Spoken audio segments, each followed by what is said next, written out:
Hey, friend, welcome to this beautiful Monday. I hope you had a good and refreshing weekend, and I assume you are here hitting the ground running on this Monday, first day of probably homeschool for the week. And I know that you love homeschool, or maybe possibly you just love the idea of homeschool for your family, but you are questioning your abilities, saying, did I do enough?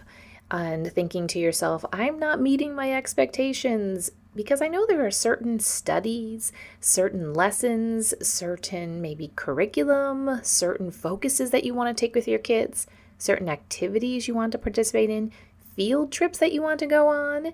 If that describes you just a little bit, today's episode is for you, because you're finding yourself struggling with being consistent with your homeschool, and you want to actually carry through with those amazing plans that you have. Let's talk about this today. Welcome to the Little by Little Homeschool Podcast, where you can get out of survival mode, feel confident in your homeschool decisions, and gain peace in your heart and home. I know that when we plant our feet firmly in this season of life and embrace our homeschooling, motherhood, and homemaking, we will thrive. I truly believe that we can do this from a place of peace and joy, all while growing a ton of contentment. And while we're at it, Mama, let's deepen those relationships with our children and love these years we get to pour into them. If you're ready to create beauty, seek simplicity, and live intentionally, homeschool mama, then close out that lesson book, let the kids go play, and let's have an authentic conversation. Here you are, maybe a couple days, a couple weeks, maybe a month or more into your homeschool year, and you're realizing and figuring out that every homeschool year is different. Guess what? That's totally normal. I didn't realize that in the beginning. And so if this is the first time you've heard it and you're feeling that, you are completely normal. It is what we see and what happens because everybody's a little bit older, maybe, hopefully, a little bit more mature, maybe not. You've got little ones that are growing up. You are more seasoned as a homeschool mom. Even if this is your first year, you jumped in 2 feet into the deep end and you're like, yep, we are doing this. Just know that next year is going to be different. So just know the struggles you have this year might not be the struggles that you have next year. But today we're going to talk about the number one question that I get, even with every single year being different. And that has to do with staying consistent in our homeschool. And I get it. It's probably something that you personally are struggling with. Maybe it's something that you find yourself struggling with in other areas of your life. And so homeschool isn't any different. And maybe you aren't inconsistent in other areas. It's just homeschool. I think that these tips I'm going to give you today can apply to either way. And I was thinking about the fact that here we are, we're getting closer to the end of September, and I have a fall garden. Well, I have a garden. So I planted this vegetable garden, and you know how it is in the spring. Now for me, the spring doesn't quite hit. If I plant in April, it can be a little bit iffy. I can plant some things, but really it's May when I can start planting for real and really getting into it. And I am so enthusiastic about it. And I'm just out there, I'm weeding, I'm doing all the things, so excited. And you probably know where this is going. As the summer goes on, it just gets hot and it gets harder to be enthusiastic and to stay consistent. For me, I have found, I'll give you a little tip if you are a gardener, is that I set aside one day a week. I actually do it on Sunday afternoon. Just spend about an hour out in the garden. And I find that that really helps me to keep up with it so that the weeds don't get too big. And now when everything is growing and big, and when you get to about midsummer, end of summer, everything's big. The weeds don't matter because they don't get big enough. But I did plant a fall garden back last month, and these are all plants that will grow and will give us produce in the fall. And I'm finding myself having a hard time staying consistent with that, heading out there on a Sunday afternoon for an hour, because to me it's fun. It's something that I enjoy doing. But as the year goes on, I think I find it less and less fun. The novelty has worn off, and you definitely know where I'm going with this now. And the same applies to homeschool. We can start off the homeschool year, and mostly we probably do this every single year. I know that I have found myself too every single year jumping in and enthusiastic. We have the curriculum. We have so much. We are so excited. We've made all the purchases, or we have the list of the books that we want to get at the library. And then as time goes on, it gets a little bit harder. This could set in maybe in a few weeks. Oftentimes it sets in for a lot of us over the winter, especially after the holidays. And then come the spring, it can definitely set in as well. So we're going to be proactive. If you're experiencing this right now, this is going to be some good information for you to get yourself more consistent right now as you are either a couple days, couple weeks, or a month or so into your homeschool year. But then tuck it in the back pocket of your pants or your sweatpants or whatever you're wearing. Well, there's no back pockets in those, but all right, just tuck in the back of your mind. How about that instead? And apply this when it comes to the winter and the spring when you're finding yourself struggling with consistency. Now, I'm going to assume that you have plans for your homeschool year and you know how to carry through with this. If this is an area that you are struggling with, this is something that we do together and clarify your homeschool. Even if you come in with plans, we're going to work through those with a fine-tooth comb and find out, are those the right plans for your family for this homeschool year? So just know that that's where some major support comes in to you and your homeschool when it comes with the figuring out the plans and then knowing actually how to carry through. But I'm going to assume for today that you have that maybe squared away. If you don't, I'm going to see you over at Clarify Your Homeschool, okay, friend? But you're just having a roadblock when it comes to doing it, to actually carrying through with it. This next statement might sound a little, I don't want to say controversial, I don't know. But some people might just kind of take it the wrong way. So hear me out first. What I had to do was I had to tell myself that homeschool is my job. Now we're going to put job in quotes. Before I started homeschooling, even from being a teenager, I started working outside the home. I started getting jobs, part-time jobs, and then after graduating college, I had a full-time job, and I continued with that for a few years. We had children, decided to stay home, and at that point, I really dove into motherhood, and I was like, this is my quote-unquote job. This is what I'm doing. This is what I'm devoting my time to. I'm not being paid I'm not getting any type of financial reimbursement for it.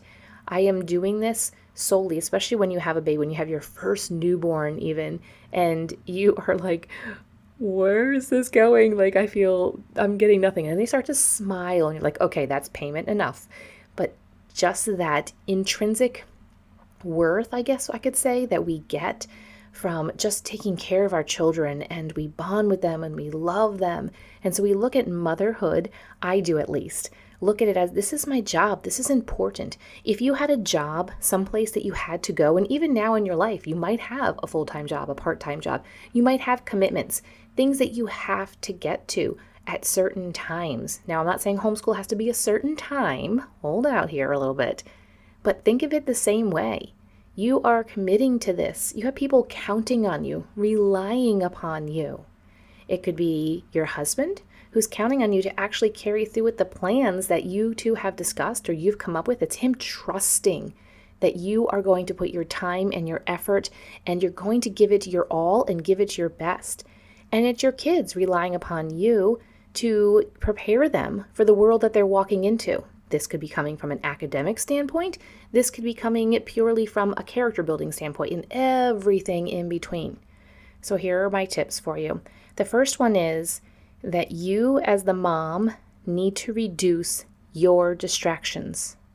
You might have to say no a bit more. You might have to say no more often. You might have to learn how to say no because you have this commitment. You have this time frame each day that you want to devote and pour into your kids. And yes, we do that 24/7. I know. We do that 24/7 and that lasts many, many years. But you might have to start to say no.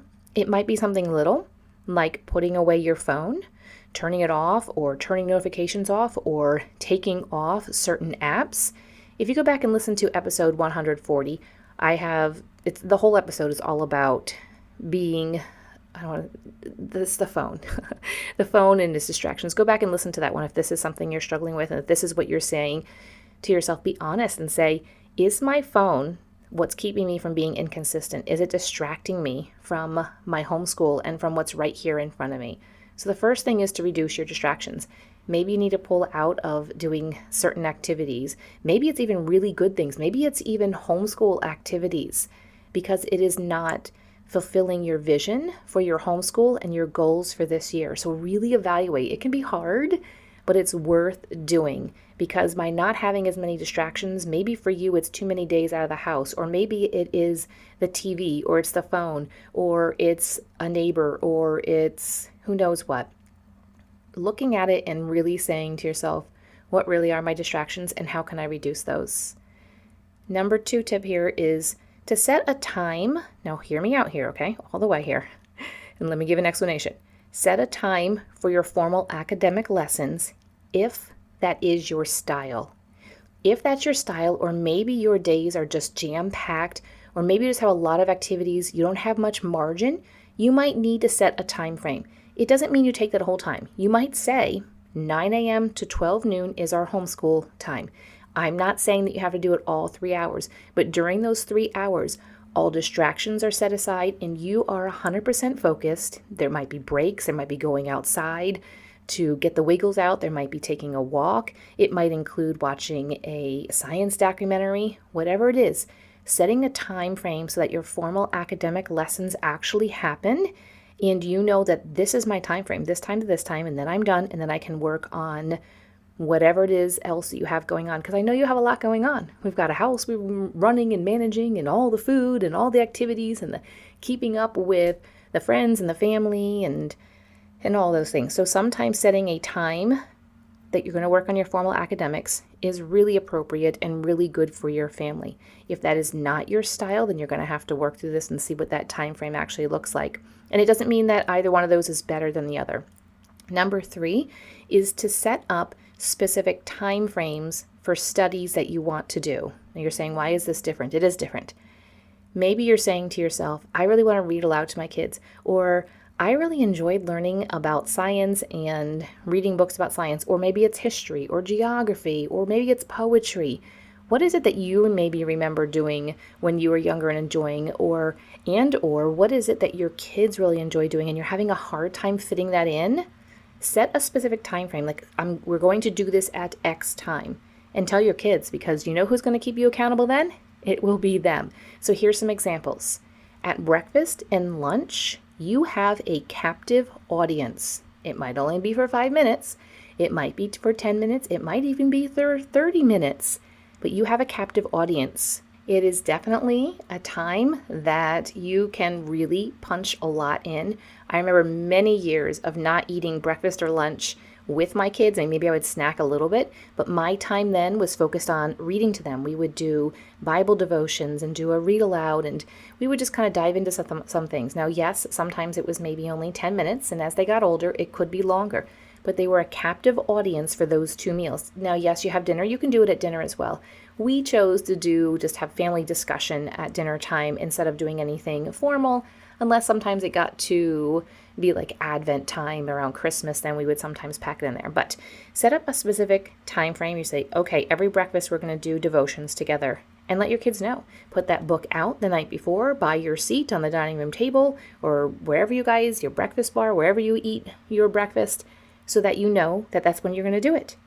Another time would be maybe first thing in the morning. You guys enjoy just kind of snuggling in bed for a little bit. Then that's great. You can also do maybe a bookend of that, first thing in the morning and or at bedtime. That might be a time. You might not have a time to be able to do a read aloud during the day. Maybe you have little ones that are very noisy and are very distracting, and maybe they don't take a nap, or during nap time is not something that you want to do. You maybe want to take a nap during nap time as well. Maybe it's at bedtime with the big kiddos. Maybe you do a read aloud with them. The little ones are in bed or dad's playing with them. Number 4 is choose a routine to your day that gives you, the homeschool mom, energy, and one that you enjoy. If you set up a homeschool routine that is drudgery for you, even if maybe the kids like it, that's not usually what happens. Usually if it's drudgery for mom, it's drudgery for the kids too, because they're going to catch on to that negative energy that you have about it. Choose a routine that gives you energy. Maybe you're not a morning person, but you still get up and you're just not getting going until maybe 10 a.m. and that's when your enthusiasm and your energy kicks up. Well, then start maybe your formal lessons or start whatever it is at 10 a.m. Doesn't mean everybody hasn't been up for a few hours, but maybe it just takes you a little bit. Maybe you like being up a little bit later, your whole family does. Then choose that as the routine to do things later in the day. Really lean into what's going to give you energy and what you enjoy, because then you're going to want to carry through with it. You're going to have the desire to carry through with it because it is working with you and just maybe your natural personality or natural inclination. And I've got two more here. The second to last is we're just going to shoot it straight here, okay? Don't take this personally. Take it because it is something that I have had to say to myself. So it's kind of like I'm talking to myself, but I'm talking to you as well. That sometimes we as homeschool moms, we just need to do the thing that we know needs to be done. Let's look at an example of providing meals for our family. Maybe that is something that you feel blessed that you have the funds to be able to go grocery shopping, and you try to keep that in the back of your mind. I'm talking to myself here. But it's just the time that has to be taken. If you don't plan out the meals, don't figure out the grocery list, don't actually go and do the shopping for the food, we can't make the meals. Our family is not nourished. Everybody is hangry and there's no food in the house and things are not good. Sometimes there's just things that we have to do that we don't want to do and we can't get out of doing. And I'm not saying homeschool, hold on here. Stay with me here. And we just do it anyway. When it comes to homeschool, I know you want to do it. So think of it in light of sometimes I just need to do the thing that I know that I need to do. As I was talking about creating a routine, sometimes there's just things like I need to do math lessons with my kids. Maybe you don't really enjoy math, or maybe you don't really enjoy taking the time to do that, but you're seeing your kids are getting older and maybe they need a more formal academic lessons. Maybe they actually need a curriculum for it right now. Keep in mind the end goal here and the fact that, yes, it's good for your kids to learn mathematics and computation and just do the thing. Set your day up in a way so that it is not hard or difficult, but you just say to yourself, I have to do this. There's sometimes things that we just know we have to do, and just going to put our big girl pants on and we're going to do it. And what we often find, I find for myself, and I think you probably do too, as we do those things we know we just need to do, as we continue to do it, it becomes a habit. It just becomes a pattern.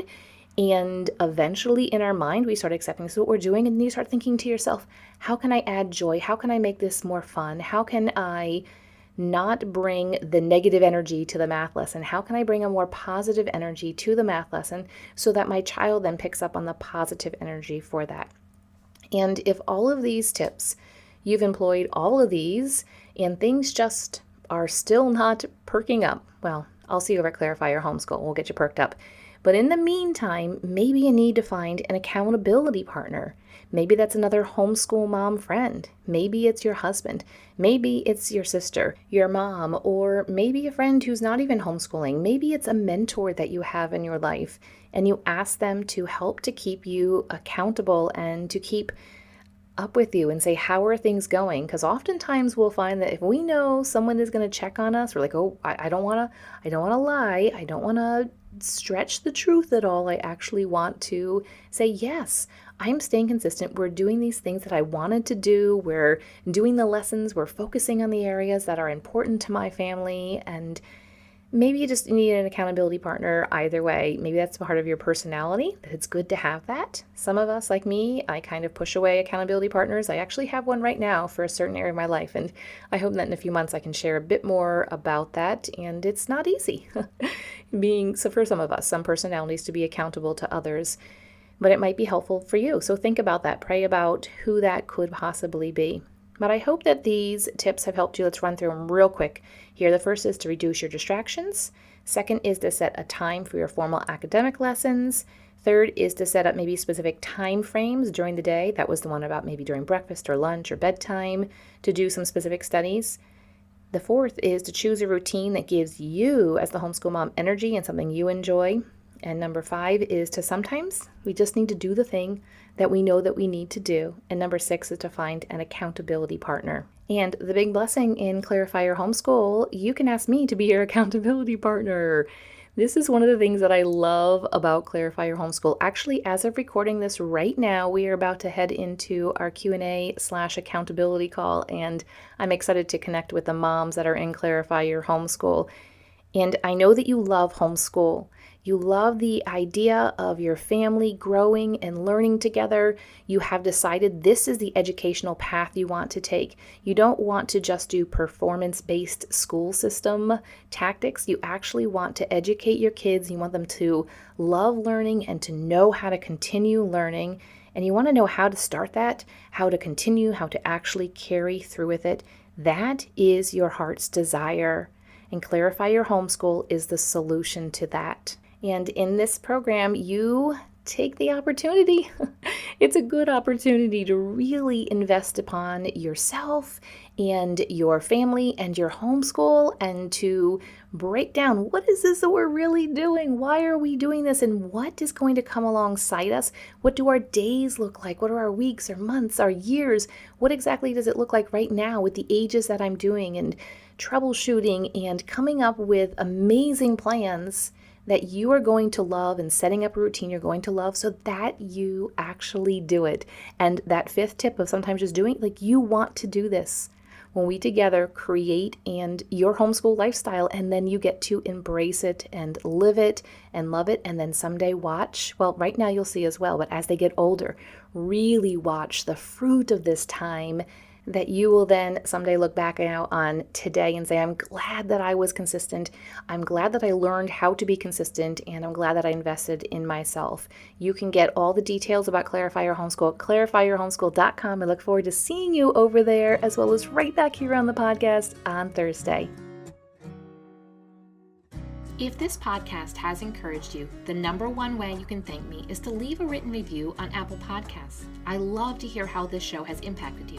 So if you could hop over and do that, I'd be so grateful. While you're at it, take a screenshot of this episode and share it with your friends to encourage them. You can also find me over on Instagram at Little by Little Homeschool. Until next time, have a beautiful day, Mama.